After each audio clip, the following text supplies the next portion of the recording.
Alcohol Beyond This Point podcast. This isn't two podcasters talking business. This is two business guys trying to podcast. Two claps. Two mics. Three mics, actually, technically. Why? Because we have another very confused guest. You know him, you love him, you've seen him on the podcast before. And now he's here for the second time to be a whore. Everyone welcome. You look so confused. Just JL. He doesn't have a last name. Where's the camera? Right behind you. Okay. Speaking in the mic, please. Just genuine confusion. Okay. Welcome back to Alcohol Beyond This Point. This is episode 52. Last time JL kind of got screwed over because he didn't get a full episode. He just got a half episode. So today we have brought him back to do a full episode. You were part of a clip that went pretty viral from us.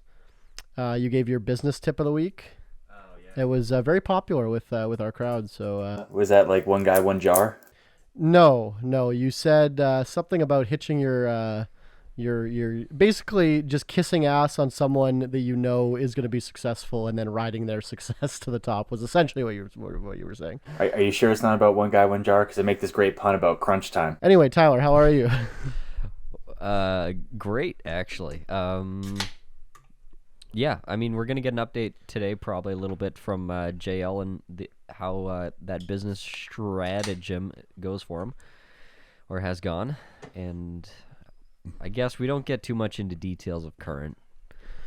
We try to keep pretty vague. Yeah. But, yeah, I mean, I've got some cool shit that's happened in the last week. It's damn near Christmas. I'm wearing the best sweater ever invented. The most obnoxious sweater I've ever seen. For you, those of you not watching on the YouTube version, it is a light up ugly Christmas sweater with like Rudolph on it, but the lights blink so goddamn fast that it's like obnoxious, and on top of that, even if he turns the lights off, it's covered in jingle bells. Yeah. So it's you can't cancel this sweater. There it is. The libs have tried to cancel it, but it's bad. Yeah, it literally looks like how Jimmy Fallon laughs. Yeah. Can you show me how that sounds?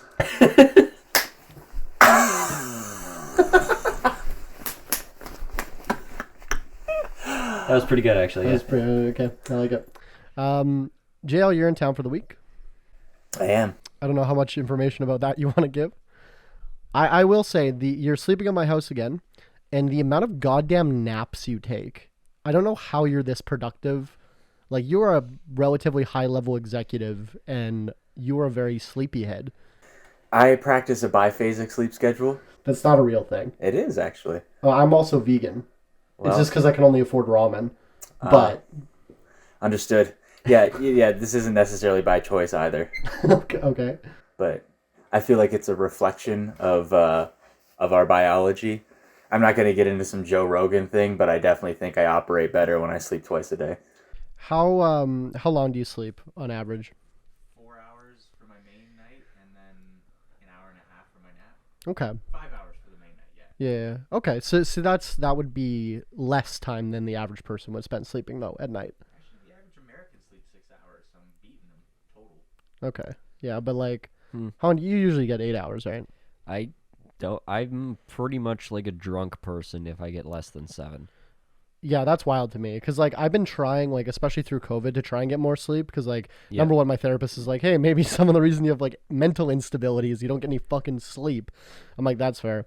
And then also like I just kind of came to the conclusion that like, why do I work so hard if not to enjoy sleep and like movies, video games, etc. Right? So I've been trying to get more. I've been trying to get like closer to 8, but like I will often, set an alarm for 10 hours after when I'm going to sleep, be like, okay, I'm getting a full night's sleep, and then wake up after 6 and be like, fuck. Well, 6 is okay. Yeah, no, I know, but I'm just like, I don't know. Bodies are weird. Do you feel that way when you're getting 5 hours at night, or do you just like, do you force yourself to wake up, or do you just like wake up? It's entirely dependent on how much I care about what I'm doing the next day. I have limitless energy if I'm excited about it. Like like hotel sleep. Yeah. Like if I have a conference or something I'm going to that I'm pumped about, 3.5 hours is like money. Yeah. Yeah. But if it's like regular work, 9. And And you're still tired. yeah, dragging my feet. I always felt like that in high school. Like, I fucking couldn't wake up for the life of me for my morning classes. But then as soon as I started a business, I'm just like, yeah, this is what I do. I gotta wake up. Like, it just has to happen, right? And I don't even like snooze anymore. I'm just like up on the first alarm. I snooze for 10 minutes and then text or like check my feeds and my emails and shit in that 10 minutes. And then when my snooze alarm goes off, then I'm like, okay, now time to like take a shit. That's amazing control. Yeah, well, but like when I was a kid, I'm like, okay, I need 17 alarms. Like I put the alarm clock across the room, so I'd have to like get out of bed to turn it off, and I would still wake up to my mother yelling at me when I wait for school. Yeah. Even like I would like walk across the room, turn it off, and get back into bed without waking up. Yep. Yeah. I do that too. I made a Raspberry Pi for my alarm clock, and all it does is just actually read off the amount of money in my bank account. It's usually pretty good motivation. That's really funny. Fuck. That's pretty good. Well, I mean, it might do the opposite in the future. I doubt it. Do you want to lead, Tyler, with the thing we talked about last podcast, or do you want to save that to the end? What did we talk about last I podcast? gave you a ultimatum. I said you needed to have on my desk by this podcast a business concept that you could run with. Right. So do you want to save that to the end, or do you want to lead with it now? Might as well share it now. Okay. I mean, I don't want to actually talk about the specifics of it though. Because Yeah, but so what I said and what you agreed to. Yep. Because you said, or no, like you were telling on episode 51, just before this, you were explaining to the audience how you were kind of having like around New Year's, you always have kind of like not doubts, but you kind of like get introspective and I get in my feelings. Yeah, and you were like, maybe I don't want it. Maybe I could just be a tech billionaire grifter. Yeah. Maybe I should. And I asked you like, what's preventing you from doing that? Is it really just the motivation? Is it an idea? What is it? And you said basically like, you know, it's hard to just kind of like when you have other businesses and jobs, it's hard to like make the time for it, get it done, right? I think my main point was the fact that I wanted to be at a point where I was self-sufficient, and I wouldn't want to do that kind of thing out of from a place of need. I wanted to do it from a place of like exploration, and where I could be in a fuck you position where, you know, I'm speaking to an investor and they want, you know, terms that I'm not happy with. I'm never like under the gun or under someone's thumb. It's you do it from a position of strength. And I just haven't felt like I've been in that position yet in my life. But That's my exact same perspective on polygamy. Okay, and and I basically said, well, I'm going to force your hand, and you need to come up to me with a business concept by next episode. yeah, and So here we are. Yeah, it took. It was probably that was last Wednesday and Friday. The idea came, so that was cool. In a discussion, which was, I guess, finally a proper, I guess, partnership talk with, I guess, who I could now properly call him a business partner rather than a boss. I don't know. I flip flop in between. I say it out of respect, but yeah. So I think I've got my next 5 years figured out verbally. Now, obviously, you need to get it pen to paper. That's what I said. Willows always says, because It's not a real deal until it's in fucking writing. I was gonna say, you don't really have much of a shareholders agreement with your partner. I do now. Yeah, now you do. I couldn't afford one. Exactly. We're just gonna do a letter of intent until we can get a proper. But either way, it's good enough. But yeah, get next 5 years kind of settled out, and in the midst of that conversation, talking about the next couple of years and what we wanted to do, talking about different products and such that we could explore, we kind of came up with something on the spot, which was really cool because it kind of it tickles two fancies, which is one being That's what you're going to be doing later. wink. It caters to the luxury market and just kind of doing like something different when it comes to hardscaping, like landscaping with stone. Hardscaping is what that's called. And also having a eco-friendly twist. So I will say nothing more. But What do you mean nothing more? Come on. well, if I say anything, like I'm gonna go for like a design patent. Ugh. So Boring. This is boring for the audience. Yeah, fucking if dead it- air, Tyler. you want me to come up with some shit ass name like, oh yeah, I got an idea for this app, which is matches store managers with I don't know, This fucking guy. librarians for dating. Literally, they take a bunch of hallucinogens. Not that we did. They throw it in a And, fishbowl. They pick out 7 words and then they write a. You know what? We're joking about this, but that was actually like an icebreaker game, quote unquote, at this like start a business pitch competition. That's where how Family Guy's written, by manatees with balls. Yeah, it was literally manatees with balls, and then you had to do a 30-second elevator pitch with like 3 words that were spit out of a fishbowl. It was pretty great. I don't think HR likes it when you call them manatees. Anyway, you know what's funny But is they are. I had someone like 5 years ago pitch me an app idea who was like a really high up executive at an oil company, and the thing was this oil company it wasn't really useful or meaningful, but ended up getting mandated by the provincial government to reduce waste. So they went from being like an $11 million revenue business to like a $380 million revenue in like 6 months. And so this person literally thought they were like God's gift to everyone. Right. So they started to think they had like Midas's touch, right? Right. So we're getting drunk at this woman's house, and she's like, "Hey, listen. I don't want to make you sign an NDA because I trust you, all right? But I hired." That's what I say before dates. Yeah. I hired a development team to start working on this app that I think is going to be golden. I've already got my first round of seed funding. This is pretty big. And I was like, "Oh, wow. Like, what kind of an app is it?" She's like, "Well, I'm really worried about telling people, but I want to get your feedback." It's like, "Okay." It's like, "So, you know how women have a tough time finding clothes at the store that they like?" I'm like, "Yeah, absolutely, right? I have firsthand experience with that." And she's like, "Exactly, right? So what I've developed is an app that will allow women to post pictures of their outfits and get their friends to rate it." And I was like, "Huh, like." Instagram. Yeah. And she was like, no, it's not like that, because it would be like you could set up a camera in the change room, right? And then as you're getting changed, you could show the outfits to people and your friends in real time could rate you. And I was like, So I tried this exact idea, and I'm on a list now. I tried to put cameras in change rooms, and they did not like it. well, you know what? She didn't seem to think there was any area of exploitation. So I encouraged her, and I was like, you know what? There's some people on the internet that would really go after this. I think maybe you should float it around Reddit or 4chan for a bit. Yeah, I think some people would pay some money for that service. Why are you looking at me like that? Because you're on a list. Just because I'm not allowed 500 meters in front of a change room. Not near any retail stores. This isn't related to anything, but just for laughs, gags. It's a Canadian not sketch comedy. It's a prank comedy. Like they go on the street and prank people. And my favorite one was they have this like fake store in the mall that's like a clothing store. And when someone goes in the change room, they switch it to be like a cafe. And they come out of the change room and it's just a fucking coffee cafe. Yeah. And they're like, what? That reminds me of the one they got shut down for, where it was like people have an outhouse or like a porta potty. And they go to sit down to pee, but as they sit down, they switch it, and instead of a toilet seat, it's just a dude's face. And Wow. You'd pay a lot for that too.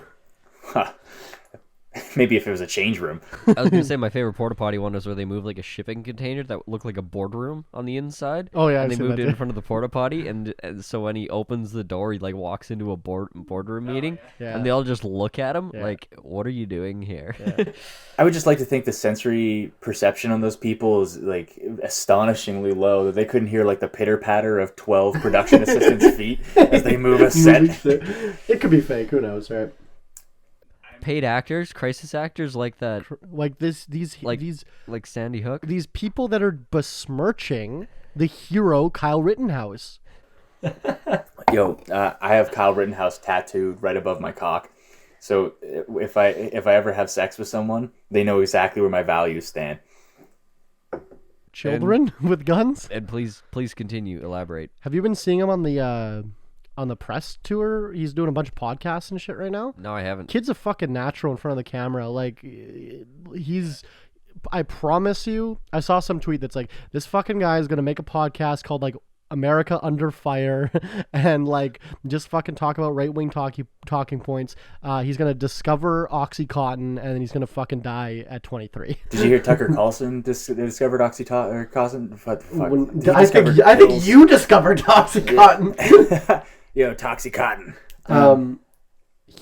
I saw Tucker Carlson clips from today, and he's just gone full fucking Putin.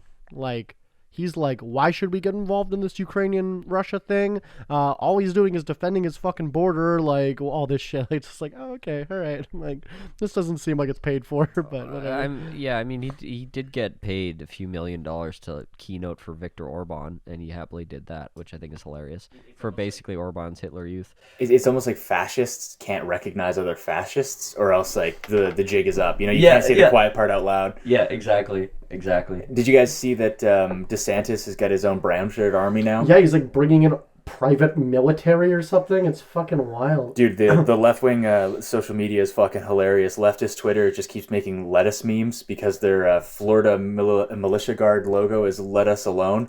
Like, it's taken from like Old English, but they never updated it. So it's just like, when the liberals turn your kids gay, then it's just fucking heads of iceberg lettuce. Oh, that's golden. Well, I said when you brought this up in the group chat, I said, like, I hope he's trying to secede. Yes. Like, he's, like, slowly preparing this fucking army, and then when the election, when he loses an election, he's like, no, you know what? Fuck you. Like, Florida's its own state now, or its own country. It'll be like Florida, Georgia, Texas, South Carolina. What's the other? I've said it once, and I'll say it again.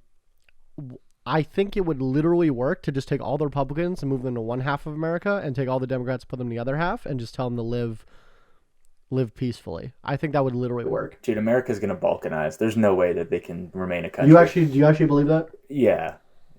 Think about it. There's 48 states there, and they all technically have the same amount of jurisdiction as most countries. I mean, their federal overview is actually less powerful than that of the European Union over its member states.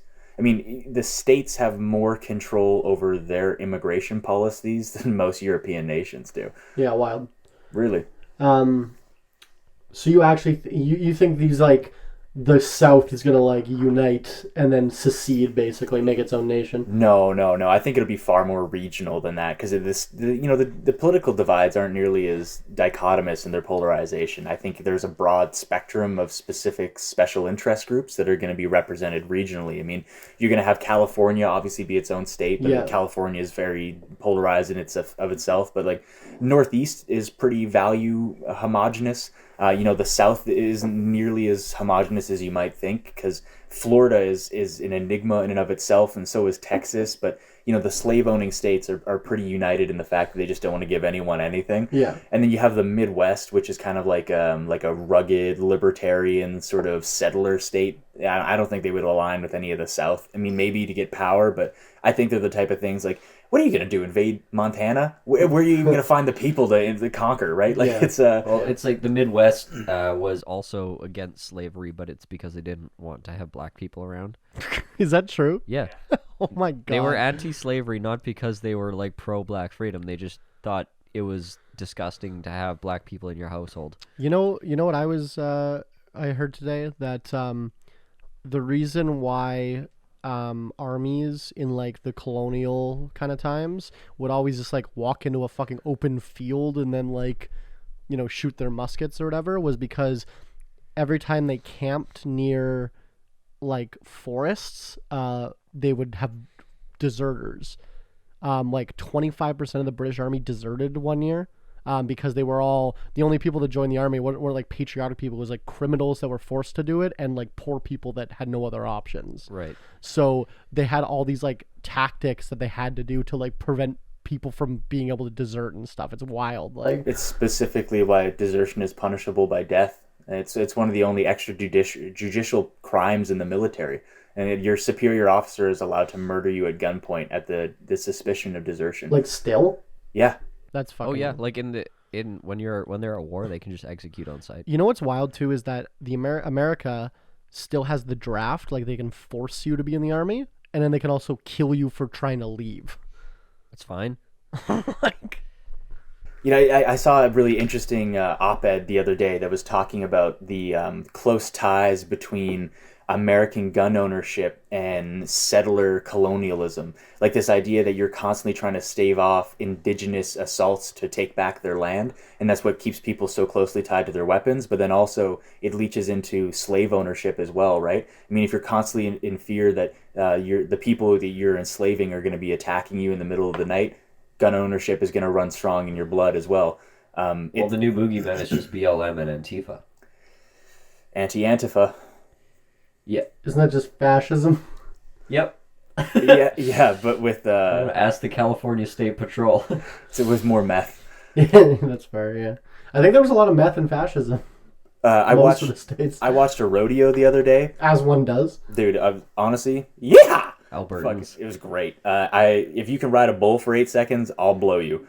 But Bet? it was sponsored. The entire event was the main sponsor was the U.S. Border Patrol, and like as we all know, the U.S. Border Patrol is like notoriously racist and has the lowest entrance qualifications out of any federal agency that allows you to have a gun. Any federal agency that pays you money. Yeah, pretty much. It's actually it's like, oh, you're breathing? Here's a gun. It's harder to get arrested than it is to join the Border Patrol. And you know what's amazing? Correct me if I have the person wrong, but I'm pretty sure Ted Cruz was rejected by Border Patrol. Arpaio. Arpaio, yeah. The sheriff from Arizona, Maricopa County, boy. Yeah. I'm pretty sure a senator as well. Man, like a sitting like pro-military. Dude, I don't think Ted Cruz could have gone past the physical of any law enforcement agency. Ted Cruz is the biggest fucking pussy in the United States. It was cold for 36 hours in Texas, and he flew to Mexico. He was just escorting his children while his constituents were dying. Yeah, well, you know what? He quickly recognized that was going to be a bad press op and decided to do the right thing. And come back and do nothing. Yeah. Yeah. Essentially lobby that renewable energy was the reason why their independent grid went down. Yeah. Well, that's true. I don't know why we're even talking about renewable. Like, clean coal has made a comeback, and we just use that. And listen, Jesus loves fracking. If you just don't listen to any industry professional on having a robust electrical grid and refuse to integrate into the national grid for the sake of not having to meet those federal recommendations, frankly, you're a maverick and a trailblazer, and I salute you. A fun factoid I heard yesterday. Biden has approved more new drilling and fracking sites, or like to the tune of actually about 3 times more than Trump did in the same period of his presidency. And then they said this, and then they played back a clip of him like in a debate saying, no more drilling, no more fracking, no more exploring for new oil, absolutely not, 0. It stops here. Like, just says it like 6 different ways, and they're like, this is like one of his campaign promises here, see on his website. When he and then they just like switch to the next topic. I'm like, oh yeah, that's all we're gonna say about that. When he just passed the defense bill today. Right. Well, I mean, the defense bill always passes. Yeah, well, it shouldn't. He was a progressive. Wait. Yeah, well, AOC voted to give Israel more funding, right? So it's almost like the differences are aesthetic. But she cried about it, though. Do you see her tear up when she voted to give literally a genocidal state more money? Yeah, she's kind of an embarrassment. It's difficult to deal with liberals that worship celebrities. Like, I have a lot of leftist friends that also happen to think, like, Timothy Chalamet? Yeah, is like God, and it's like, why the fuck do you care? It's like, I never understood sports, because I feel like if you wear another man's name on your back, you should just have access to your asshole at any point in the day. I don't know why we have this worship of icons in our society. They provide undue influence on the culture, and they're propped up by dark money. Like, who creates the channels that allows these people to rise to fame? Well, yeah, they have to blow Harvey Weinstein to get famous, right? Like, that was a thing for a long time. Like, yeah, you have to not be inflammatory, you essentially have a ring of rich pedophiles that determine who's going to have the cultural influence on the American society. Speaking of which, Ghislaine Maxwell trial is going on right now, and it's absent from the media entirely. Although I was actually going to bring that up because Of course you were. I got cancer from a Facebook post on the way here. Is that why you're glowing? Yeah, we need to. 1 second. We need to bring that back. I got cancer from this Facebook post. Damn it. It's too cancer offensive. in my fingers because I can't. There it is. Okay, so her trial is not televised because I believe it's a federal trial, and it's not legal to televise those, so they can't have still cameras or video cameras in the courtroom. There's no exceptions allowed for it. So they're like, oh, this should be televised. It's like they just can't. Like, Did you see the drawing of the court sketch artist drawing him?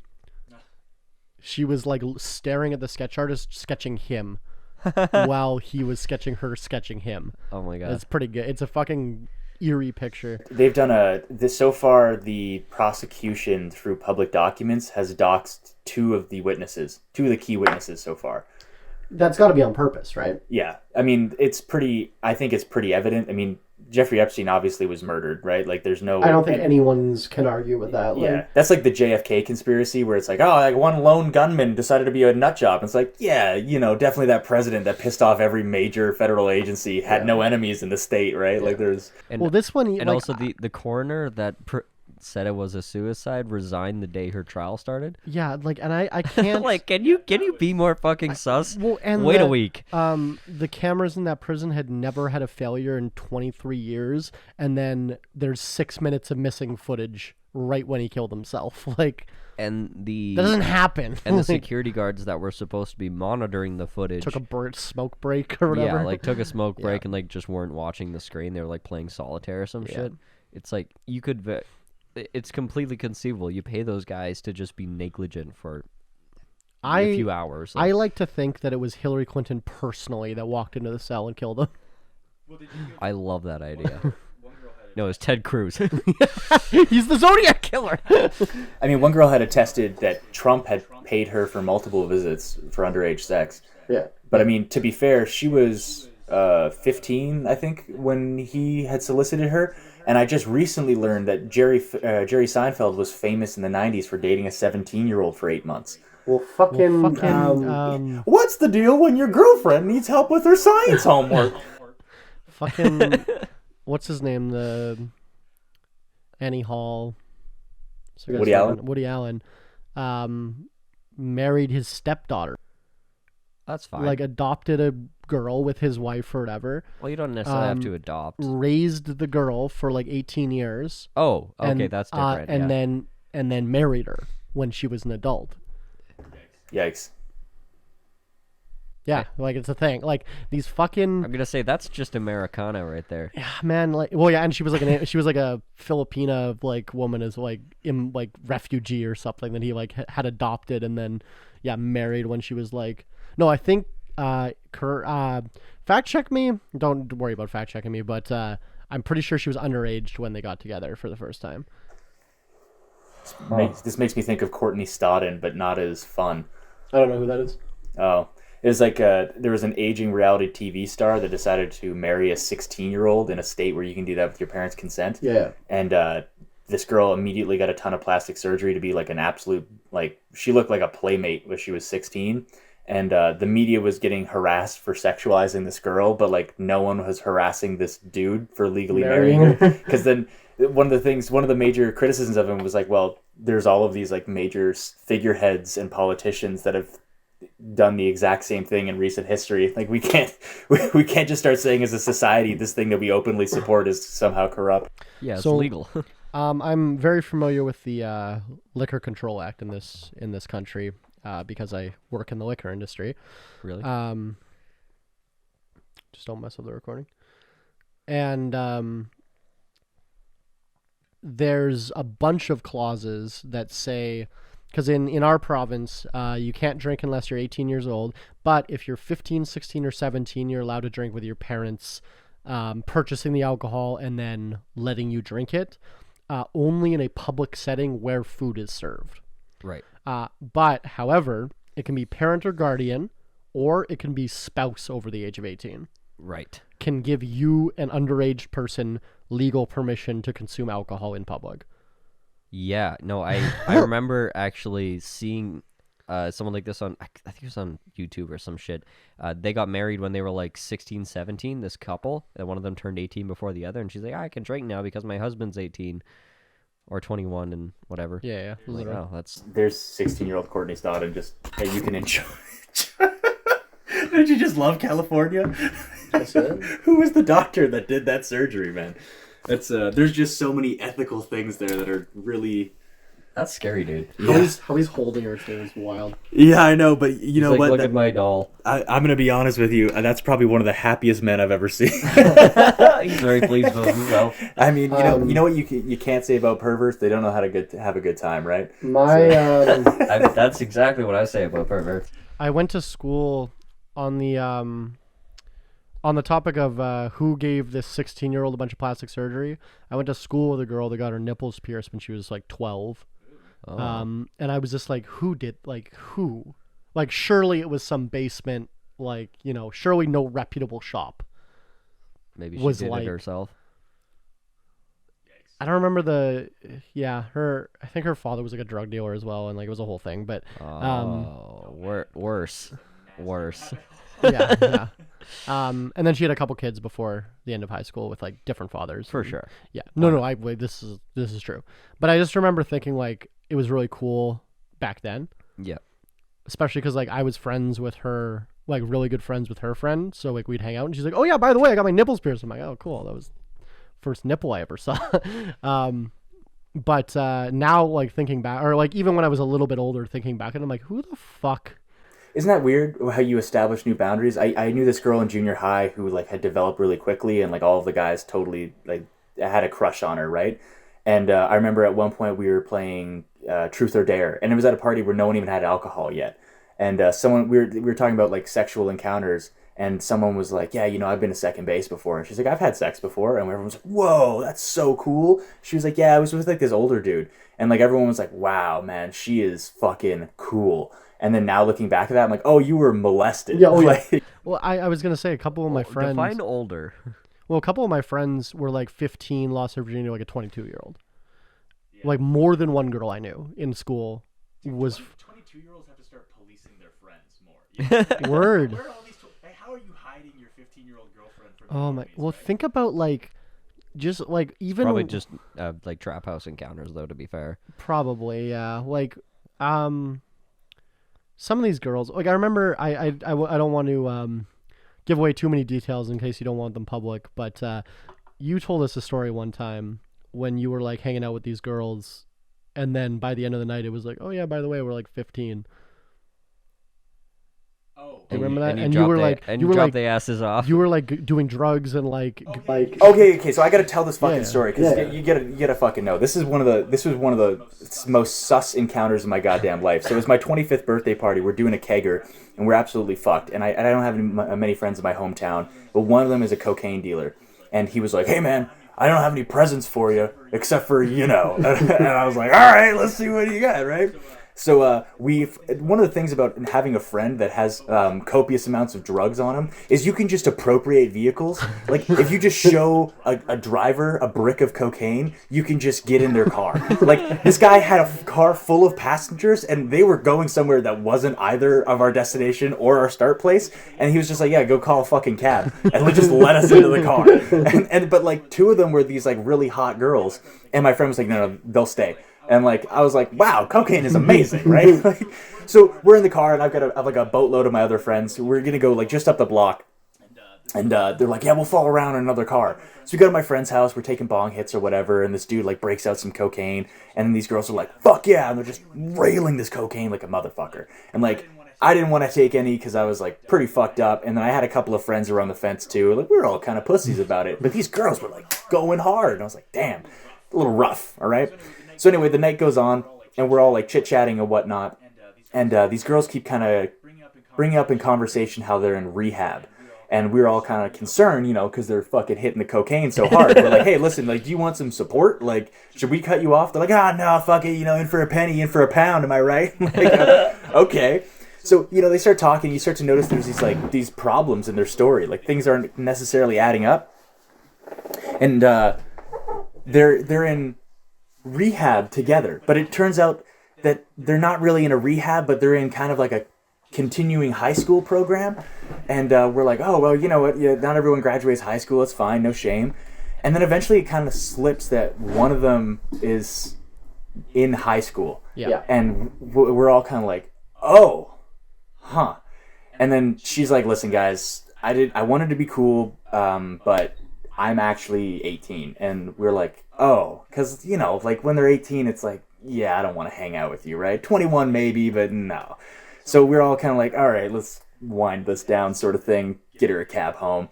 And she's still fucking railing this cocaine, right? But like, I've got a couple of dudes that are obviously have less morals than they have testosterone, so they definitely wanted to see how far they could pursue this.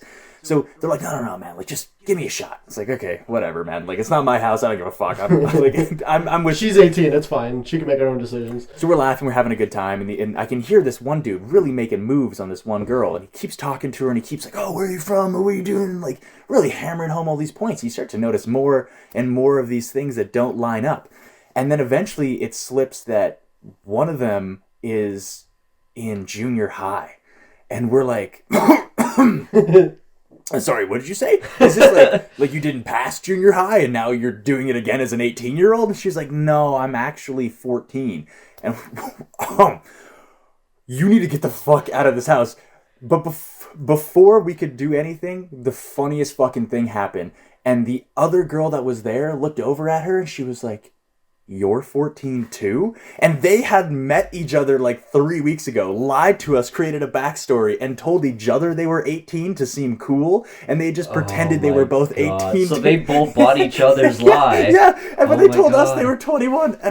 And so we all immediately panicked, and we're like, get them the fuck out of this house, my God. So we called a cab, and we're like, wherever you need to go, and let's just leave. And so everyone was kind of obviously distraught and a little panicked. We're like, let's call it a night, guys. Wow, okay, no more cocaine cab rides. Like, this was a horrible decision. And as we're leaving home, or leaving from my friend's house, I get this fucking text message. It's like 5 a.m. at this point. I mean, cocaine will do that to you, right? And my buddy's like, hey man, did you get a phone number from those girls? I'm like, bro, what the fuck? And the worst part is he's married to the girl he was dating at that point now. Oh, no. You know what? There was always a small part of me that really wanted to reach out to his current wife, but I'm like, you know what? She's going to find out. Either that or he'll become a state senator, right? Yeah. And that's just, that's an interesting, like, you were saying, like, checking your friends, right? Like, so who knows what this guy would have done if he had got this chick's number, right? Like, well, that was the thing, is like, I made it very clear. I was like, dude, that's fucking gross. And he was like, whoa, like, don't get on me about this. Like, what the fuck, bro? Don't get on me about it? Well, and then, but then, I feel like that's a common. Yeah, it's such a hard, because, like, do you think, can I say kids these days are like, do you think anything? I don't think this shit's new. Well, that's what I was going to ask. Do you think, I feel like it is, though. Like, I always see these fucking news stories of, like, 13-year-olds killing people and, like, robbing stores and shit. And I'm like, I feel like when we were that age, like, it wasn't... Dude, when I was 14, when we were at that party... Well, you can, like, turn... Like, turn the entire chair, I mean. Oh, so when I was 14, man, I remember having sleepover. I still wore a SpongeBob hockey jersey. A little bit more this way, sorry. I moved the entire chair, I mean. You're just walking. I just try to see your face, man. So when I was 14... I was wearing a SpongeBob hockey jersey. And it's like, I think that there was a point where social media allowed children to mature, like just through osmosis, by getting, seeing how adults actually act. Because I didn't understand how to be an adult until like I was an adult and I was around them all day. But you get this lens through social media, and now I see it. I see it all the time. Like, I'll be driving in front of a high school or something, and there's like fucking, what happened to like Uggs and Lululemon zip down sweaters? I was just thinking the other day, the big purple like mascara or like whatever on your eyes that are just like look so bad, like, Yeah, we're all trying to figure out what life is, but these kids look like they're fucking Kylie Jenner when they're 14. It's like, this can't be good for society. There's been a couple times where I'm driving, I'm like, oh, that girl's hot. And I'm like, wait, that's a school. Oh no, never mind. That's a child. Stop looking. Like, but it's the thing. It's like it's not. It's like they're signaling all of the attributes of maturity and adulthood, and it's like, come on, where are your parents at? Like, you should be shielded from that. Here's what. So someone like Ben Shapiro would probably say that's the degradation of Western values and but I don't think any of us would probably subscribe to that necessarily. It's more of a culture change. Yeah. But do you think this is This is what happens when competition takes precedence over cooperation. That's Okay. literally it. so? You're bringing it back to this is capitalism's fault. Well, no, because you say this is Western values. Western values have always been the degradation of tradition. It's Sure, yeah. liberalism and progression, right? That's the point, yeah. This is the inevitable continuum of the sliding scale that we're on. Most politicians would say Western. Hold on. If you're watching the YouTube version of this podcast, you notice the video just cut out. It's because Tyler broke the camera again, or whatever. Sure, I'll take it. So just continue to enjoy. Okay, so my point with this is, if you keep inducing a state of competition between people, you keep raising the bar for what's innovative, for what's Before we get into the degradation of Western values, we're gonna do the segment of the show we call Shot Caller, the part of the show where you, the audience, can pick the shot that we're gonna take. Today we have an old favorite, Old Smoky Tennessee Habanero Mango Whiskey. We break out the fucking big stops. It's kind of a meme on the podcast. It's the shittiest graphic design, and we love it. But thank you, Old Smoky, for sponsoring this video. Cheers, everybody. Welcome back to Winnipeg Jail.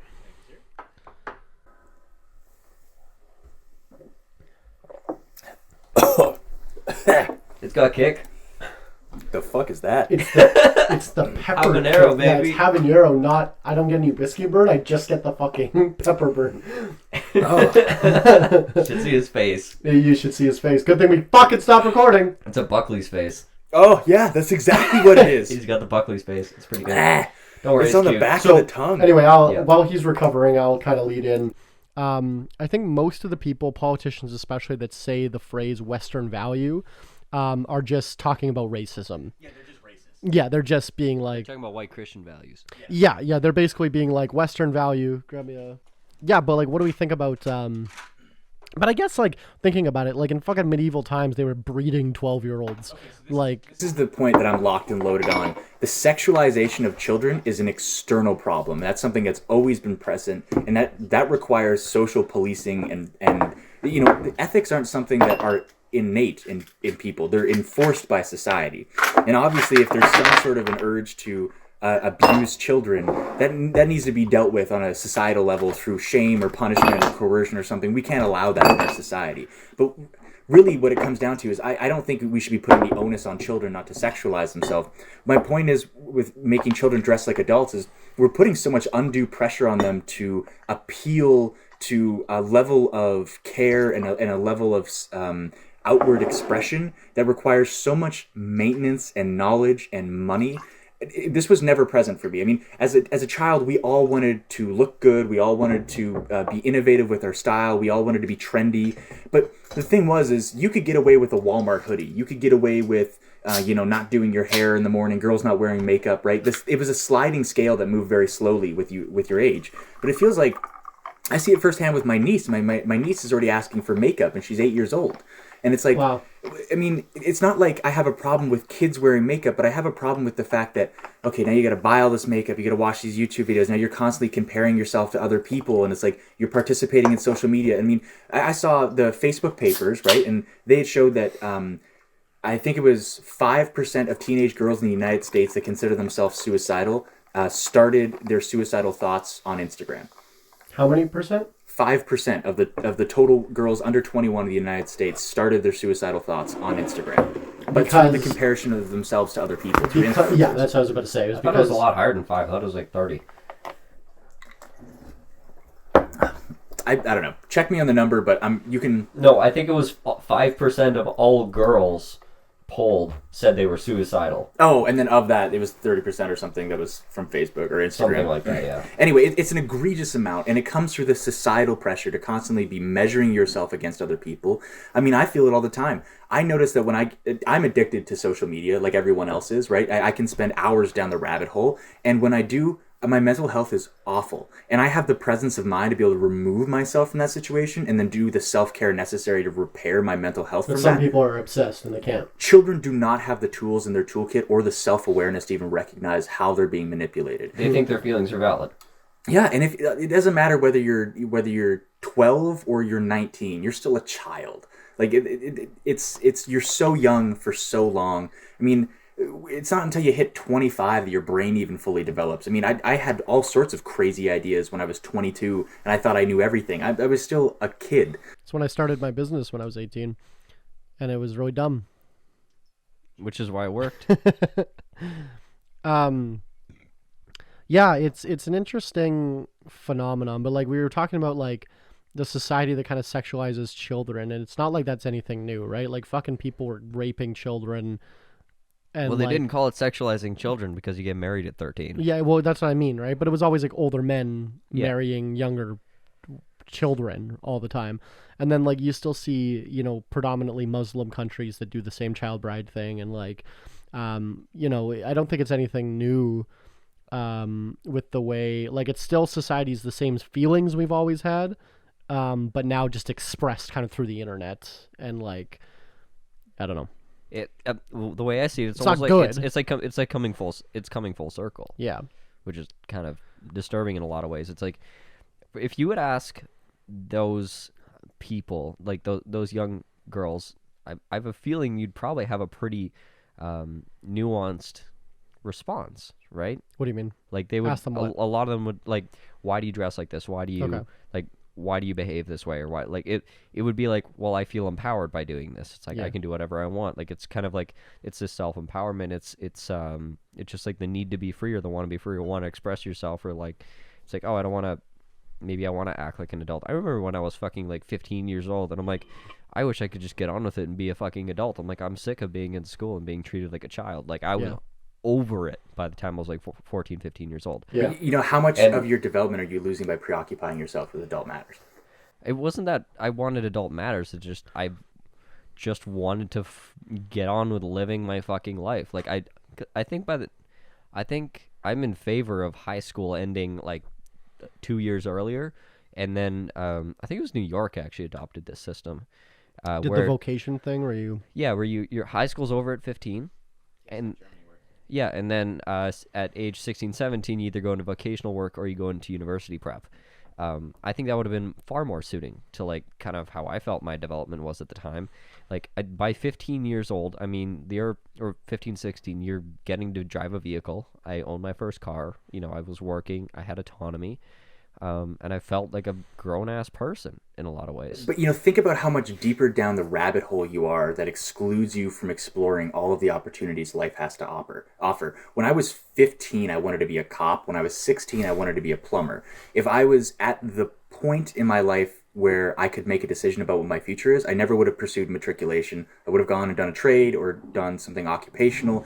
And you know what? I'm not here to speak on whether university was the right choice for me. I obviously didn't like the program that I took, but I see the benefits in higher education for the right applications.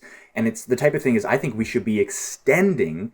Part of having a complex society that doesn't require the labor of all of the people all the time by having surpluses is that we provide ourselves a cushion where we don't need to have people participate in order to justify their existence. They have more time to mature and develop and to become more fully fledged and more capable of offering a more rich contribution to society. We should be extending the period by which children do not have to make long-term permanent decisions.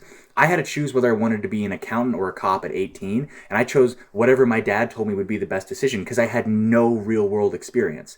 By the time I was 21, I realized this is not what I want to do, but I was so deep down the rabbit hole. I had 3 years in university. What are you going to do, throw that away, throw $15,000 and 3 years of your life away? No, you're just going to pursue it because it's a sunk cost fallacy. That's basically what I did.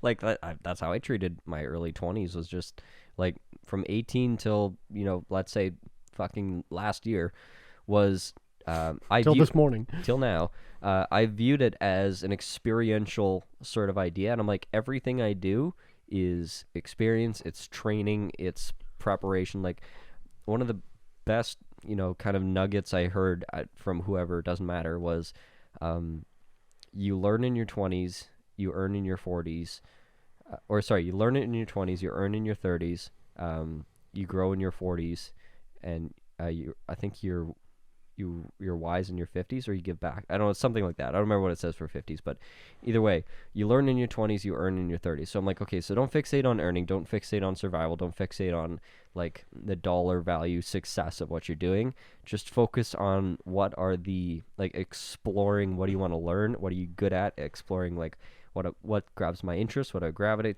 towards, and of those things that I gravitate towards, what can I excel at. That's how I kind of treated everything. I explored my body. That too.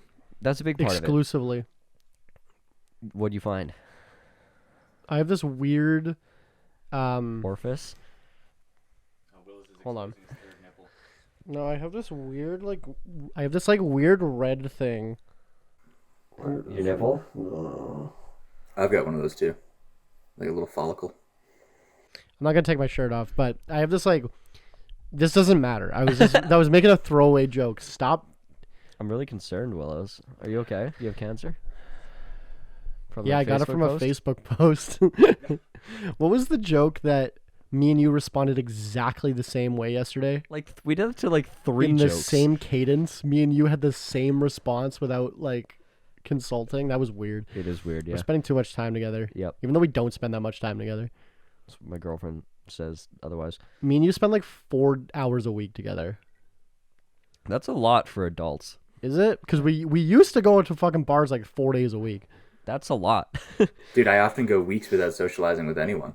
Yeah, you're super isolated, which, I mean, I can absolutely empathize with. Like, I've had years of my life that were like that, and it was not fucking good for my mental health. Well, yeah, because you moved back to the town you're from for like a year there. Well, that wasn't very lonely, though. Like, I did socialize with you a lot. Like, I was dating. Like, no, my loneliest years were the first 2 years when I moved to the city. Oh, and you didn't know anybody. Yeah, I didn't really Word. know anybody, or even if I did know people, I had such a tight budget, I couldn't afford to go anywhere. Word. It's interesting. You move around a lot, JL. I do, yeah. I'm currently in the process of moving back to Winnipeg. Don't tell my boss that because I'm holding out to get more money. This won't come out for 3 weeks, so. Perfect. By then I'll have given him a decision. But you've lived in what, 4 major cities in the last like 5 years, kind of thing? Yeah, Calgary, Edmonton, Winnipeg, Kamloops. And then I met you when you were here doing your whatever your year here. How do you think that is for your for like, don't pitch it like advice, but you know, like for the person, how do you think that is for people's mental health, for their growth in their work life, like by moving around a lot every year? Well, I think it's important to experience a plurality of different living situations. I was a racist and a conservative and just a bigot in pretty much every respect. I didn't have a lot of positive values. My value system was mostly defined by negatives, by restrictions and omittance. And what I realized is that came from a place of privilege, and that when you have everything accessible to you, the only thing you're concerned with is denying other people things. And when I came to Winnipeg, the first thing I realized is that people have vastly different wealth expectations and outcomes in their life. And you would consider yourself bigoted up until you like moved here? Yeah. That's wild to think. Well, for background, I grew up in the most conservative city in Canada, you know, and I think it's really important. You can't understate the fact that when your economy, when your whole life purpose is based around exploitation, it's the extraction of minerals for the sole purpose of accelerating climate change. 60% of our audience lives in America, apparently. He lives grew up in a city that the entire economy is based on oil fields. And the economy's around oil and... You know what, and I'm not going to mince words, because I eat meat too, but frankly, if you treat animals like resources, you're a sociopath. I mean, animals are entities that have feelings and beings, and it's a dirty thing that we do to them to factory farm them. I mean, we just had Abbotsford flood by Vancouver in British Columbia. 620,000 poultry died. It's inhumane by any account. There's no way to justify that level of carnage and suffering. And I recognize that's a byproduct of the choices that I myself make, but that doesn't mean that we can't strive to have that be more humane by some process. But what I think is really important, though, is that if you define yourself based on what you do for a living, which most people do, and what you do for a living is to treat systems and beings as resources meant to be harvested and extracted, as opposed to things that are meant to be cooperated with and shared with, you have an inherent reduction in your capability to experience empathy. And that is incredibly present in places like Alberta or Texas, where you have a long history of slavery, of oil extraction, of cattle ranching, where, mass factory farming in the cruelest possible conditions. And when people become acclimatized to this, they start to look at human beings as resources as well. And it's how you start to lead to these incredibly libertarian, pro-capitalist views where employees are disposable, they're interchangeable, their personal lives are irrelevant. They sell their time, and their time should be looked at in a vacuum, isolated from every other possible factor. So when I left, I had really no sort of positive reinforcement in my life of people that would guide me down a path of empathy, that would say, hey, you should examine other people's perspectives. When I came to Manitoba, one of the poorest provinces in the country, there wasn't that wealth, there wasn't that prosperity, there was no tract to riches that was evidently present in Alberta. I mean, I grew up around so much wealth, it was incomprehensible, really. And when I came here, I was surrounded by poverty. And even the people that thought they were doing well had no idea how poor they were. And me? Literally. I made like 26 grand last year, and I was like, holy fuck, I'm buying whatever I want. I can do whatever. I mean, I moved from the third quartile in salary compensation to the first quartile by moving provinces and not changing my salary, which says a lot, right? I mean, this is the number one province to receive transfer payments. No. Mm-hmm. No. Quebec receives way more than we do. Per capita. Fair, fine. Yeah, it's the poorest province. And you know what? It's also the province with the highest amount of Indigenous people. So make of that what you will. Yeah, it is. Because I don't think that they're the cause. I think that this is a symptom. Right? I agree.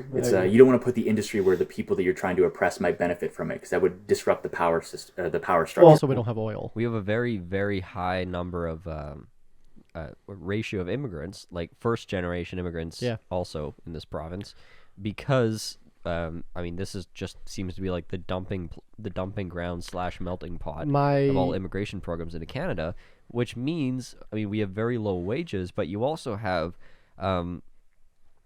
taxi drivers and you have janitors that are walking around with PhDs. Yeah. And have, a decade plus, sometimes multiple decades of experience serving as a doctor. I had a guy working under me once, like at a construction company, and he was a fucking police chief in the Philippines, and had I think he had a master's degree in like criminal law, and was a police chief, and he was making $14.50 an hour working under me at a construction company, and he couldn't get certified to be a police officer because he had an accent. Wow, really? What in the fuck? He had an accent. Well, I know a bunch of people. My friend used to go to the dental college to get his teeth done, because it's like half the price, because they just do it for students. Yeah. Almost every single student there, in quotations, are dentists that have been dentists for 25 years. Yeah. From India. They come here, and then we don't recognize their dentistry degree, so they take it again. Yeah. So here's a fun exercise. Next time you take a cab, ask your cab driver how many properties he owns, or how many degrees they have. I always ask them where they're from, what they do. You'll almost always get a pretty amazing answer. Like, I had one cab driver who's like, he's like, I've got 36 houses. Yeah, but you know what? That's one of those internal contradictions of the free market. It's like we subsidize our education industry to make it the most preeminent education industry in the world, really. I mean, if you look at international students, Canada consistently ranks number one for the most sought after place to study abroad by a large margin. And the only place that really comes close is Australia, and then maybe the UK. But we make, I think it was $25 billion last year was what we pulled in from international students' tuition. Yeah. It's incredible. Yeah, it is incredible. Well, and Winnipeg especially is kind of a melting pot, because my friend, who's a girl, came here from South Africa, and she was recommended to come to Winnipeg first if she was going to go to Canada, because it's like, okay, you go there, they kind of spot. We have better programs than the rest of Canada.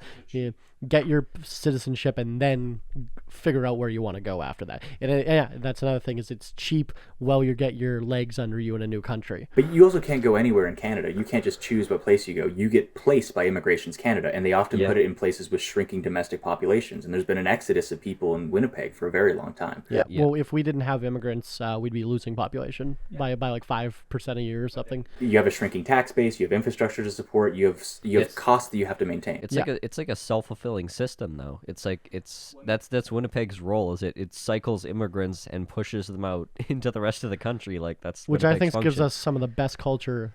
Yeah, it makes it a really cool in the country. place. Yeah. It's like a low key city, but it's very, very rich in a lot of things. But again, it's some of the best food in the country. We treat immigrants as paychecks, and that's how we do it in this country, right? Because Canada is less so for mining companies in a trench coat anymore than it is merely a speculative residential housing market. Housing bubble in a trench coat. No, absolutely. I mean, the entire way we structure our legal and financial system here is to treat housing as a speculative investment that is meant to be traded as an asset.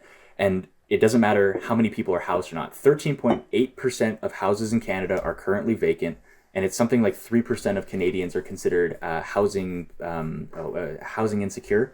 So it's like you're either homeless or you're on the verge of homelessness. That's an incredible amount of people. Yeah. And you could house all those people for free and still have 10% of the houses be vacant. So, and here's my thing where we differ in ideology, is I think we both agree that people should be housed, but I don't think the government is physically capable or morally willing to do that for anyone, no matter what government we elect. Well, no, that's the continuation of our system. We've created an electoral democracy that revolves around defending commercial interests entirely. Yeah. There is no point in our Constitution. I mean, we didn't have a Charter of Rights until 1982. We didn't care about the people that lived here until it got to a point where there might be a rebellion. Right? Yeah. I mean, think about what was going on with Thatcher and Reaganomics in the 1980s. We had Mulroney in Canada in 1980, and whatever.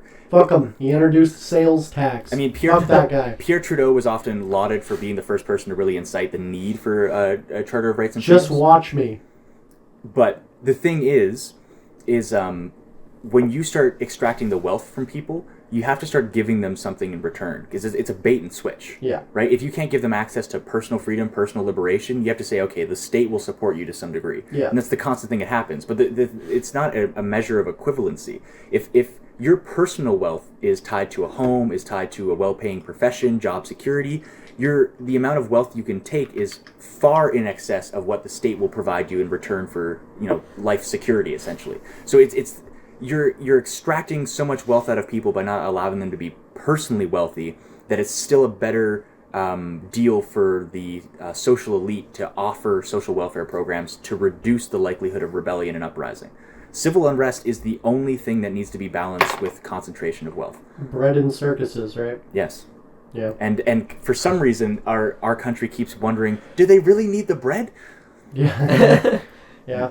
Yeah, I mean, the circuses are so good, you can just substitute the bread for meth.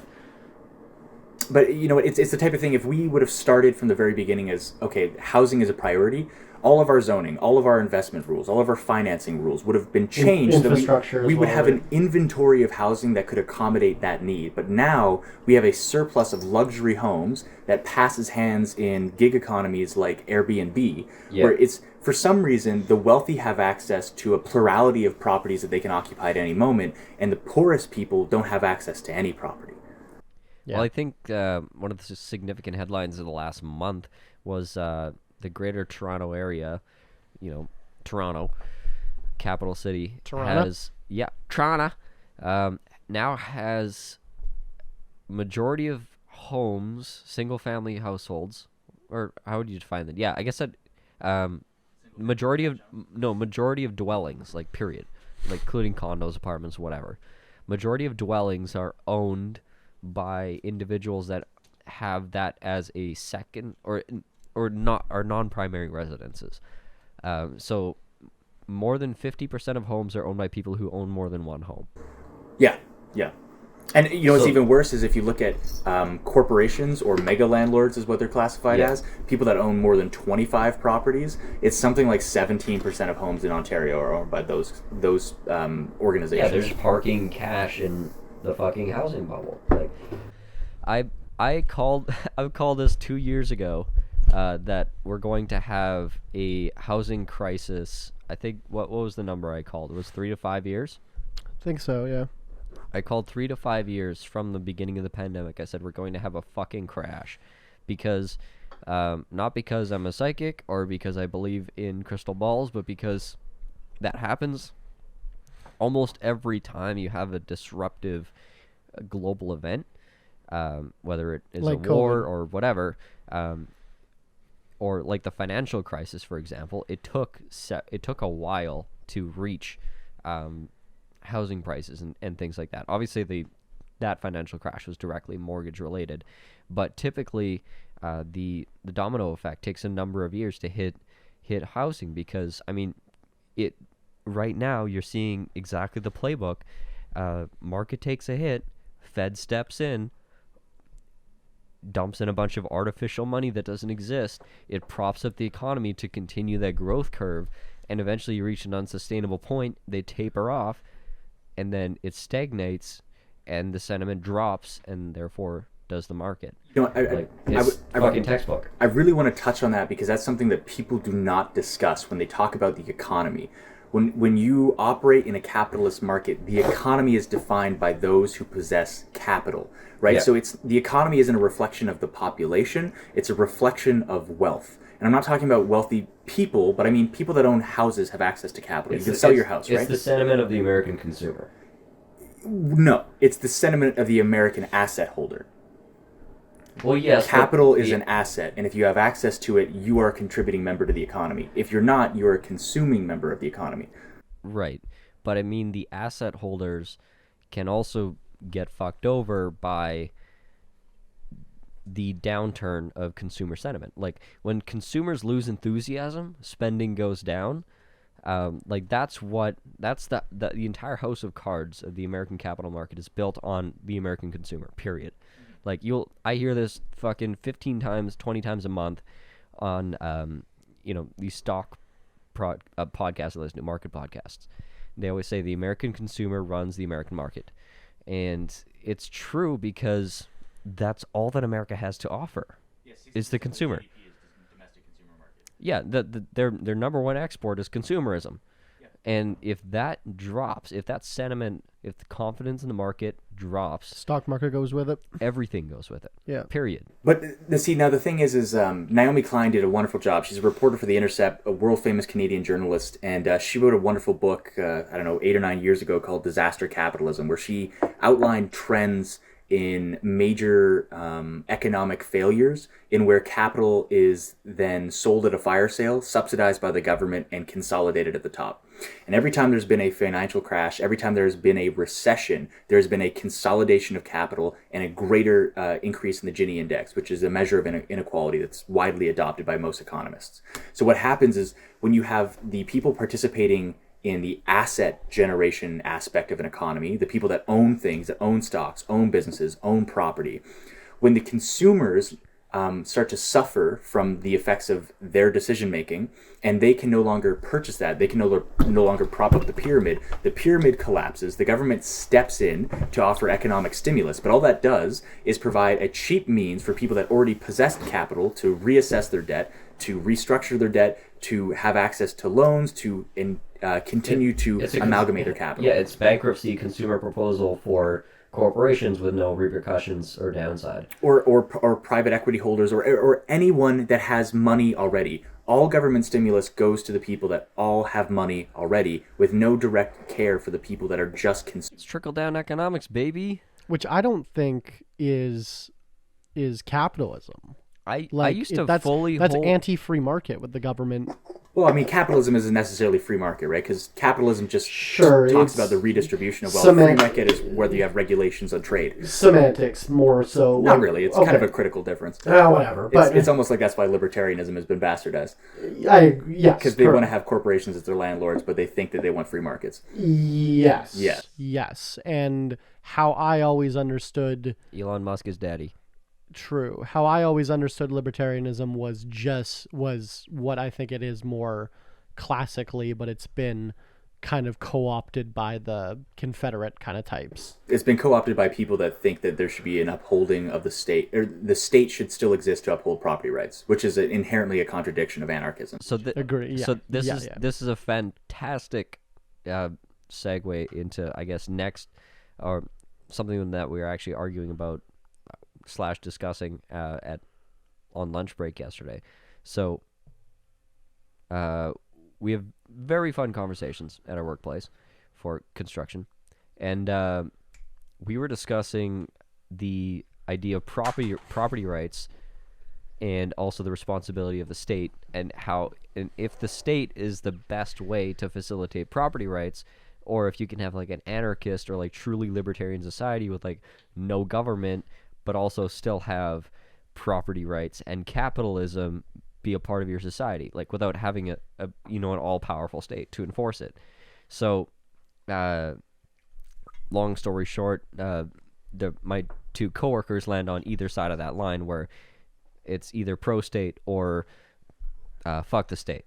And I think, JL, you've had some really good takes on, and I really tried hard to sum up some of the stuff you talk about, but I ask my girlfriend, I have straight up said, I don't know what I am politically, but I think what I can probably most identify with is the two things that I agree with a lot of principles of. It's like anarchism. I love anarchism, and I think there's a lot of merits to capitalism. It's like, oh, anarcho-capitalist, that makes sense. I'm an ANCAP. Not understanding enough about either, I can see how you'd come to that conclusion, but I'm like, the way that you put it, JL, and I'm like, you just define the two things and you lay them side by side, and you're like, okay, you have a built-in, this is a contradiction, it's a fucking oxymoron. Like, you can't be an anarcho-capitalist because those two things are extremely conflicting. Hi, my name is Willows, and I'm an anarcho-capitalist. Yeah. So what I'm a walking contradiction. No, I'm not. I just find it hilarious when someone's like defending I'm an ANCAP and whatever, like that they're defending that kind of point of view. I'll just like walk into the conversation and be like, oh, so you're a walking contradiction. Well, I'm done putting labels on what I believe, because I always say I was like saying I was a libertarian, and then JL's like, well, you're not actually. And I'm like, okay, well, I guess I'm not. I guess I'm an ANCAP. And they're like, well, you're not actually. I'm like, I don't know what the fuck I am. And this is why the liberals never get anything done, because we believe in nuance. I think primarily the difference between the political sects is that as you move more in depth into political theory, I'm not going to be the one to say it, but frankly, leftists are considerably more educated than anyone else in the political spectrum, and that's the reason why there's so much division in leftism, is because when you get to that level of knowledge and education, you want to be a stickler about the semantics, and you want to care about small. And you idiots are just arguing over semantics while Trump is taking over the fucking country. Views are defined by propaganda. You barely have you have a very tenuous grasp on what you believe to begin with. You have a tenuous grasp on fucking reality. I want to insert into there, if anyone believes that Antifa is like a real threat to anything, I think it's the number one threat to America. Okay, understand this. These liberals are taking down our statues. IQ of 42. If Antifa exists only under the premise that they are fighting fascists, which is the one thing that those 50 people can agree on, if you talk political theory, those 50 people will fight each other.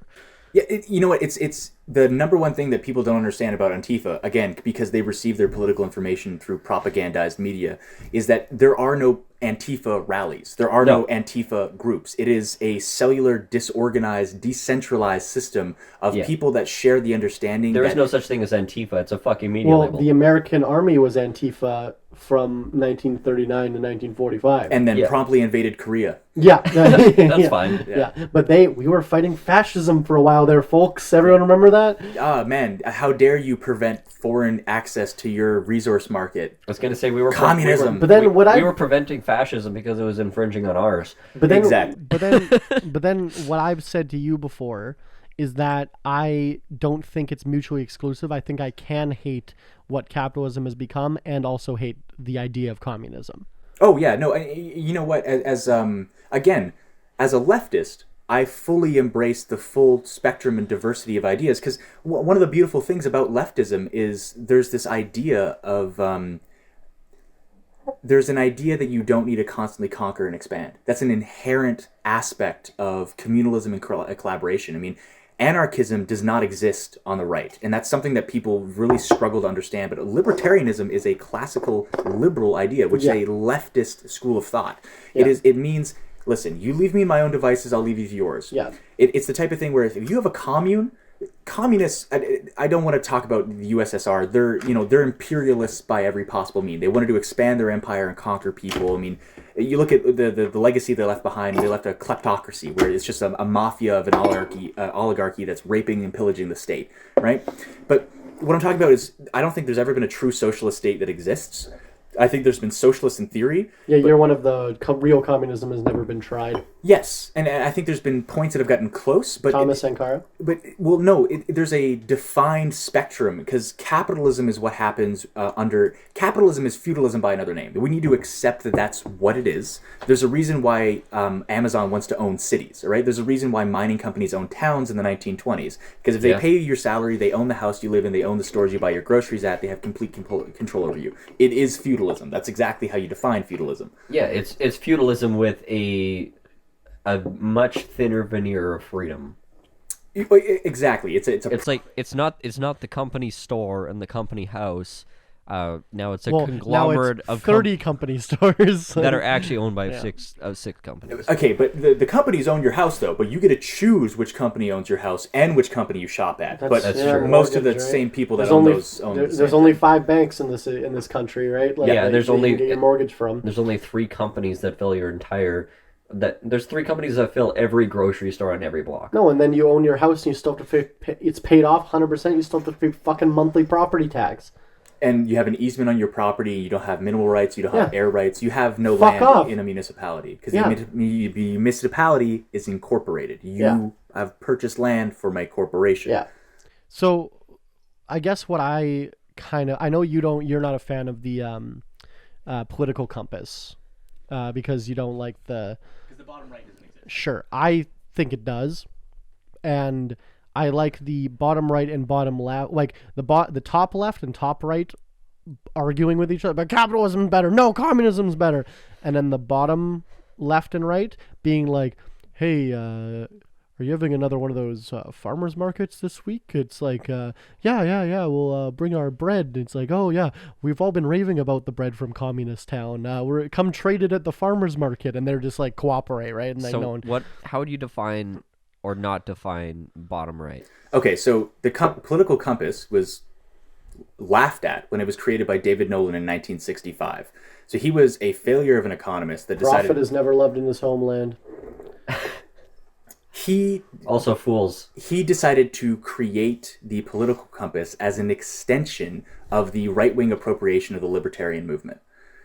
There's a strong libertarian sect of the United States patriotic culture, and to appropriate that for fascist means was incredibly successful during the Cold War. Because really the Cold War wasn't a measure of capitalism versus communism, it was fascism versus communism. And the thing is you have to understand the rest of the world that isn't part of the imperial core, Europe and North America, and Australia and New Zealand, doesn't look at capitalism as capitalism. It is an extension of the same goals and the values that the Nazis were vying for. It's the reason why the richest countries on the planet were the ones that colonialized and raided and raped and pillaged people. Imperialist China conquered Manchuria, they conquered Korea, they conquered the Philippines, they conquered Guam. The reason why we have Guam is specifically because that we were trying to take away from another fascist state that was getting in on our territory. The reason why we have military bases in Germany is because we were trying to get rid of another imperialist fascist state that was muscling in on our territory. It is a struggle between the two political manifestations of economic beliefs. You have fascism and you have communism, because you have collectivism and you have radical individualism. And radical individualism is poisonous because when it's scaled up to the state level, it means that any state has the ability to impose its will on other states, because it's survival of the fittest mindset, where leftism inherently has a respect for other people's sovereignty, because you have the right to what the fuck do they call it? Actualization. No, what do they call it for indigenous folks? Self-determination. Right. That's an inherent principle of leftism, because I personally think you cannot fully realize the individual until you are part of a collective, until you fully establish what you need to cede in order to be part of a society. The libertarian thing, I mean, Behind the Bastards did a great episode on it just recently. He summed it up so perfectly. Libertarians don't have any ideas. They just are angry people that have problems with paying taxes and specific laws in the state. And whenever they join, or whenever they want to create a new society, it's not because they have principled views on what they want to have in their new society. It's always omissions, and it's criticisms of what currently exists. No, it's not an idea for a new society. It's an idea for me having no responsibilities. Well, like to society. Well, and here's another. I don't want to owe society anything. I don't want to be a part of society. I want to opt out of society. I would have described myself a year ago as a libertarian, but then I see more and more of fucking "Don't tread on me" bumper stickers next to a "Back the Blue" bumper sticker. You know what I mean? It's like you're completely losing the fucking plot. Well, that's the point. Is if you're a libertarian, you don't want the state. Period. Correct. I agree. Okay, so the thing is the reason why the political compass doesn't exist is because for about 300 years we've had an understanding of how economics are determined through relationships. You have three specific types. You have a hierarchy redistribution of wealth, you have a mutualistic redistribution of wealth, and then you have a communistic redistribution of wealth. So a hierarchy means that the goods pass from the weakest people to the strongest people, either by force or coercion. Mutualism means that people are only engaging in trade or barter when under self-interest. That would be anarchism. So it means I wouldn't give you a good unless it was in my interest to do so. But that doesn't mean you're ever coerced to give me a good. Communism is coercion. You can't. But for the good of people. Well, I don't want to say that because that's not objective. Communism is the coercion of the redistribution of wealth from the strong to the weak to ensure that everyone has an equal level of strength. But then I personally believe there's no such way to create that society. I think it's just it's a pipe dream, because it becomes fascism. I mean, you can make lots of arguments around communism. I think the easiest point to defend is mutualism, aka anarchism, is something we should strive for. Those should be the main principles of any state, because to weaken the state is to increase the liberty of the people that live within it. And we're on the same page exactly with that. I mean, I lean more towards the communist side, you lean more towards the capitalist side. Yeah. And you know what, that's our own personal interests, right? I mean, the thing that we have to identify as people that participate in a political system is that we are trying to structure society around what our personal values are. Yeah, and if you feel like more of an individualist and I feel like more of a collectivist, well, those are things that we might not reconcile, but that doesn't mean that we can't find compromise. And we can do so by weakening the state so we can't enforce those views on the other. I agree 100%. And I can also, I can give, I can redistribute part of my wealth selfishly to people not in power for my own selfish reasons. You know what I mean? Like there's ways in mutualism for people to do good for the good of a community while still acting in their own self-interest. I would agree, but that is more so the exception than the rule. I don't agree with that. I think most people just want other people to be happy. Like I just think, but most people will, unless it hits them in the face, they are willfully ignorant of people in need. However, I think, and this is something I think JL will agree with, is that I think a lot of people in our current society are in that position because we're so like everyone's poor and everyone's like one missed paycheck away from fucking being homeless and starving. And if you can take care of those problems for every individual, then the average person who's like, well, I care about other people, but my fucking family's going to die.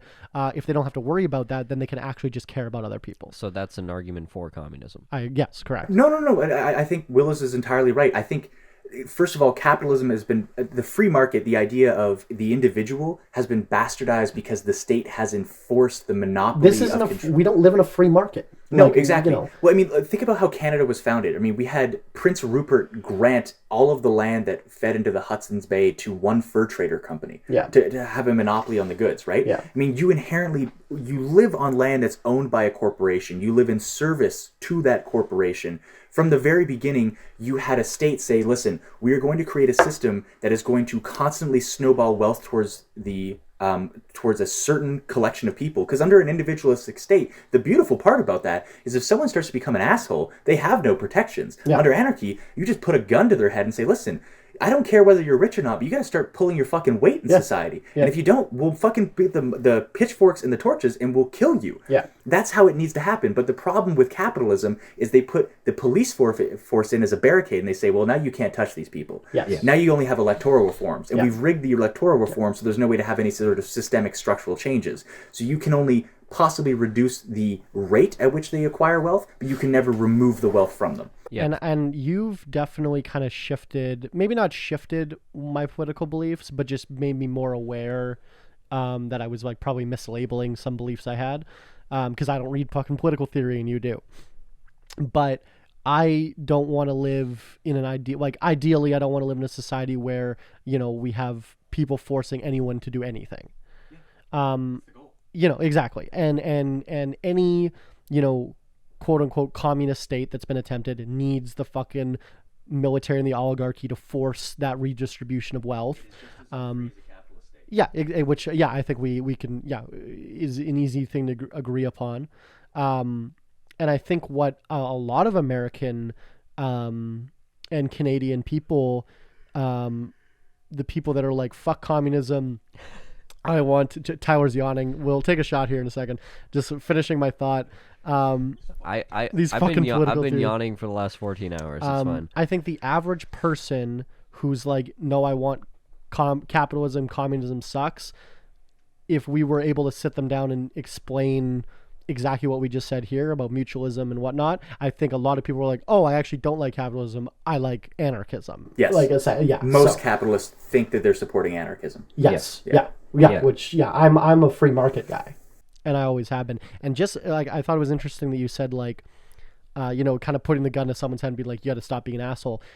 It doesn't even need to be that extreme. Like, I think people living in society, most people just don't want other people to think they're a fucking dick and ostracize them and not talk to them, and then they can't get laid, and then it's like but like, you want to be nice to people. But then, let's say you control all the land and all of the means of feeding yourself, and then now those women that wouldn't have sex with you because you're an asshole have to, because they have to feed themselves and their babies, right? Yeah. So when you have the state enforce property rights, one of the biggest problems is you omit people's freedom to pursue wealth for themselves. Think about, it's something like 89% of Canada is crown land. Yeah, that's true. Right? I can't just go out and homestead it. It's illegal. Yeah. Right? But I should be able to. No one's using that. There's so much fucking land. Like, that's why like my quote unquote my people, the Mennonites, are having super prosperous, because the state said, please go settle this land, and then we'll protect it for you. Yeah, and we'll protect America. We'll protect your rights on these lands, but we'll give it to you virtually for free. But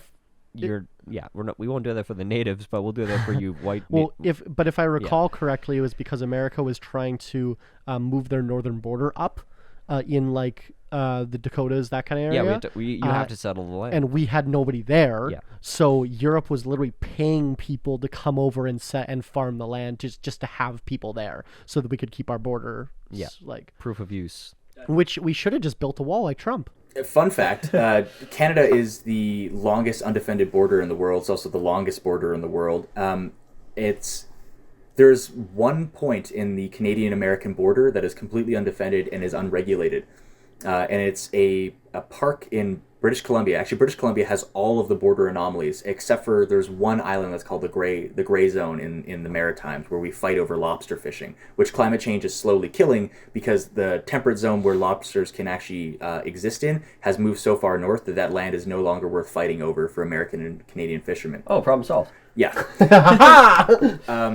But there's this one park that's a national park that's split between two countries, and there's gates there that essentially say, "May these gates never be closed."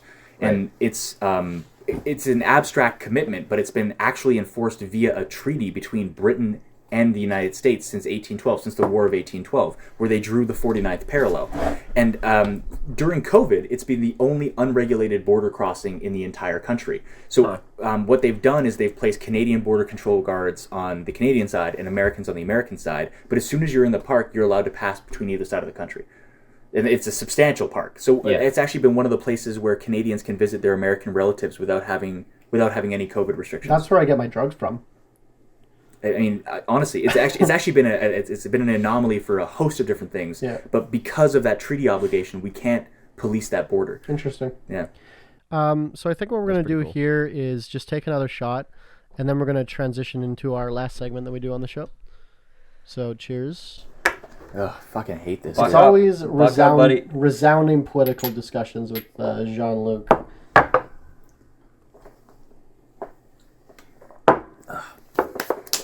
Not as bad the second time. We're going to transition here into the final segment of our show called Business Tip of the Week, where Tyler and I, and I guess our guests, give you a business tip of something that we are currently going through in business.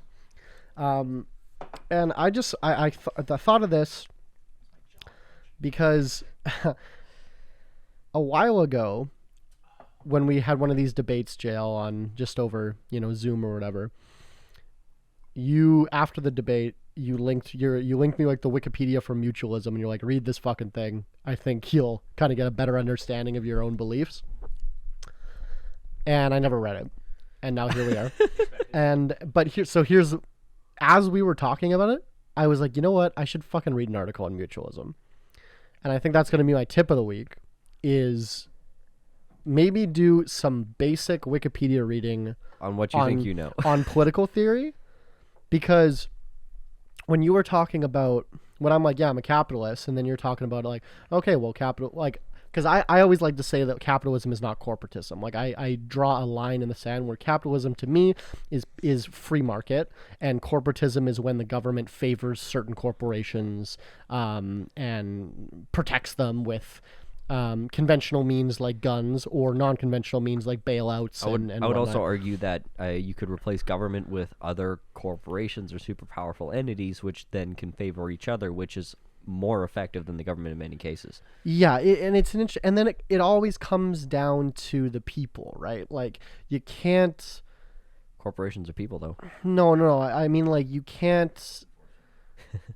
Like all we have to do is get off the fucking board, right? Like there's the politicians on one side and all of us on the other side. If we just walk off the board, the fucking board tips and falls them off the cliff. Right? Actually, one of the things that I've been extensively pursuing has been a mass movement to strike against paying taxes, as it would cripple the state. See here, and I got you on this train because you were very pro-tax and I was very anti, and you're like, Willows, stop saying taxation is theft, and I'm like, it is! Well, to be fair, under ideal circumstances, I do support the idea of taxation, but I've come around, and you know what, Willows, oftentimes the points you share with me make me recognize that I can be an idealist, and that the ideology that manifests itself in reality isn't a reflection of what I hope it would be. I agree. And the best way to get change is to pursue anarchism, is to weaken the state, and to do that you have to weaken the tax base. Choke them out, because we're the only way they can function is our tax money. We're the tax cattle for them. They function under consent. Because I was talking about like the irony of these fucking anti-vaxxers being like, this is the first time in Canada's history we've ever they've taken away freedoms like this. And then they go and pay 53% in taxes. It's like, dude, they steal your money. Give house on stolen land. Yeah, they steal your money, give you nothing in return, and then let you live on like stolen, occupied land. And this is the first time. You know what I mean? Like it's just people are so outraged, and I am kind of coming around to think that this whole, like, COVID is real. I'm certain. But I think a lot of the, like, because people would be like, oh, the government is using COVID as an excuse to, put in fashy kind of things. I think it's even deeper than that. They're purposely doing stuff that pisses off half the society and half the other to fight each other. You have fucking anti-vaxxers fighting people that want to get vaccinated, and meanwhile they can keep collecting 50% of your income.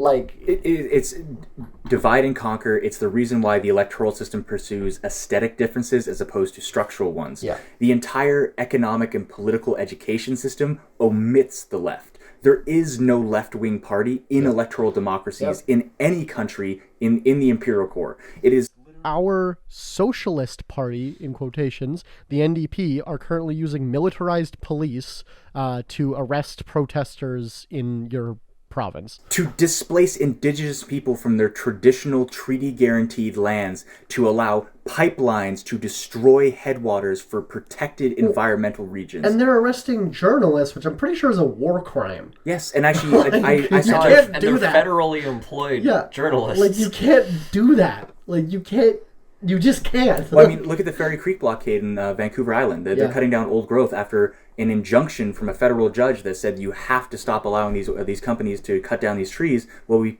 continue to pursue an investigation into whether this is a contradiction of the laws you uphold on.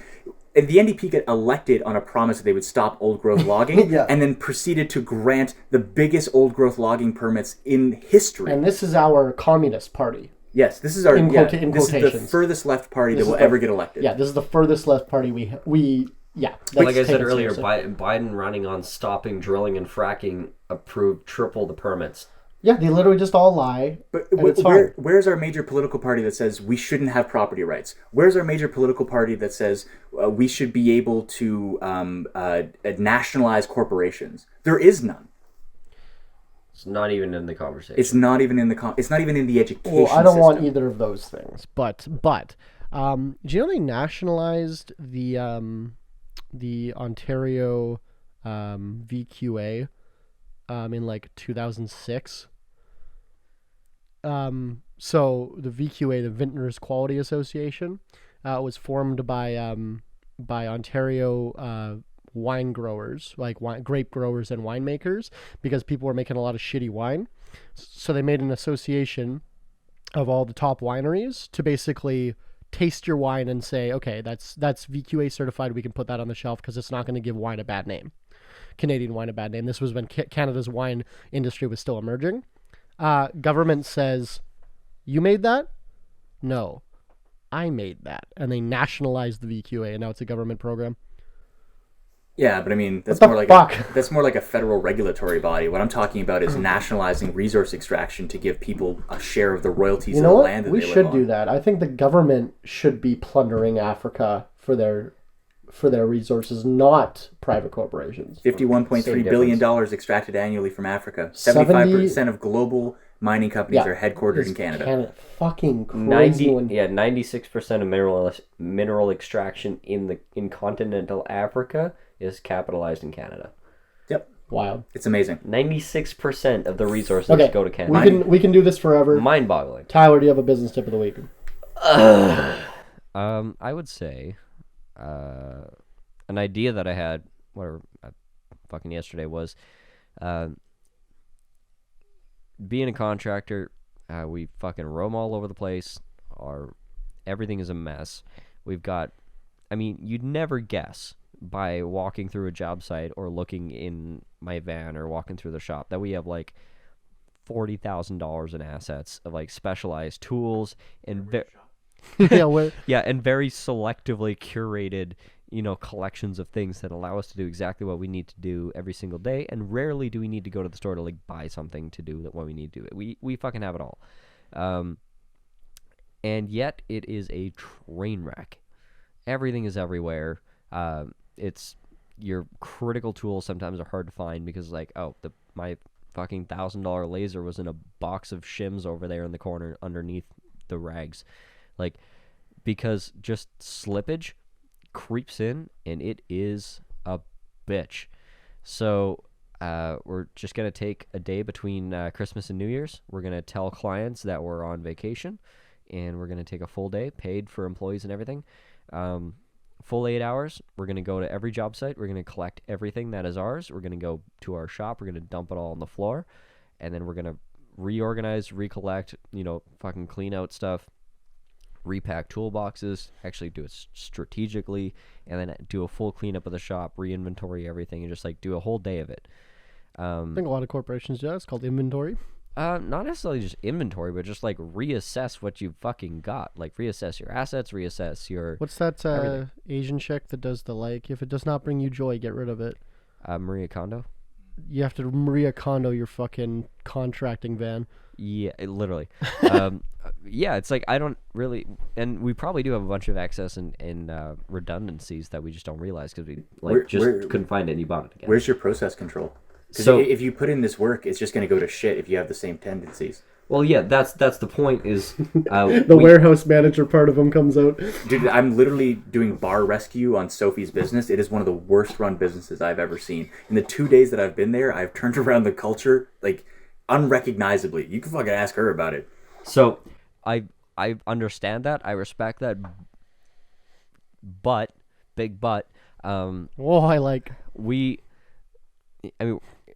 it's been kind of like an iterative process of combining the assets and processes of two businesses, and it's up until now it's kind of been like just experimenting, see if there's even synergy between the individuals, and the fact that we've got like redundancies in tools and equipment and stuff like that. We haven't been in a place where we're like, okay, let's sit down and like let's actually figure out a system, because I mean it was just me and Branton until about a month ago, and we got 2 new hires, and these 2 new hires are now actually people that we can train. So up until that point, he knew all of his shit, I knew all of mine, and that was our system. We didn't need a system because we both managed all of our own stuff. As soon as you add 2 people to that, neither of them know the system or the division of assets. And anytime that we would like see something, we'd catch an error, we would, correct it and, reestablish our systems. That doesn't happen with these guys, which is why, $1,000 laser got stuck in box of shims under a pile of rags in the corner over there because that guy who put it there didn't know how to divide it or where that box was, where that crate was. Like it's training, it's process, like it's all very, very new. Yeah. So, number 1 priority is get the fucking work done. Number 2 priority is don't forget your shit at the end of the day. Make sure everything's in the truck. For a lot of people, the priority of like, okay, let's make a new system isn't really in their head. Yeah, number 3 is like, okay, maybe try to not lose things so often. Like number 4 is like, okay, now let's organize. Like it's the hierarchy of needs of the business. Like it's we're catching up. Over the last 6 months, we've been catching up on just the survival basics and like getting from behind, getting to the point of like competency, and now we're like, okay, now how do we optimize? Yeah, we're going through that a lot. It's infantile stages. Yeah, we're trying to like do a lot of like we want to be not exiting the business, but like we want to be putting the business more on autopilot, like hiring better managers and more employees to do more work in the next like 3 to 5 years. So even when Zach and I do the work ourselves, like for a good example, we just had our wine club shipments go out like yesterday, basically Monday, Tuesday, and we do it all ourselves, but we're creating these systems and sheets and instructions and stuff so that when we do want to not automize, but like get employees to be doing this, they know how, because this shit's not just going to be all in our head. Right. Establish a process. Yeah. And so, like this is my forte. This is what I love doing. Yes. Yeah. But I would say my quote unquote tip would be take it a step further and involve all of your employees in the process, whether or not you see long-term, staying power with them. Yeah. Involve them in the process, let them be a part of it, and let them take some ownership in the decision making, even if it can be completely an illusion. They can just be like in the room while you're making the decision, and they'll take ownership of it. Also, because and they'll stick to it. Depending on your business, sometimes you don't know what the fuck's going on, and your employee will. Yes. Because you'll be like, no, put this in this box, and they're like, well, actually, those things don't really go together. Well, you might not have a practical knowledge of their job, So I yeah. Or you think you do. Yeah, but it's actually, yeah. JL, put you on a little bit of a spot. Do you have a tip for the listeners? Very succinct. Never let someone's pessimism define your optimism. I think I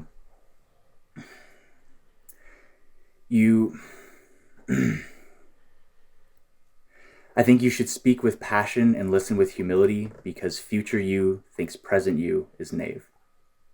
And that's all I have to say. We love ending on an esoteric note on this podcast. Current me definitely does think past me was a shithead. I think current me is a shithead. So You're ahead of yourself. Thank you, Jean-Luc, for coming on the podcast again. I appreciate it. Pleasure as always. We always have a good talk. I hope we can do this again.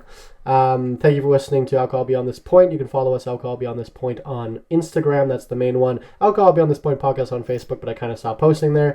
If you're listening on Spotify, please answer the poll that I've attached to the episode. I don't know what it will be for this one, but historically it has been, where are you listening from? We really like to know. Also, should we have more guests on?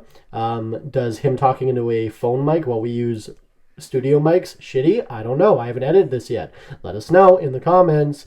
We'll be back next week with a great new episode of the Mutualism exclusive.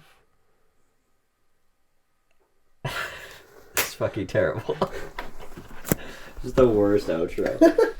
It's all Alcohol Beyond This Point podcast. This isn't two podcasters talking business. This is two business guys trying to podcast.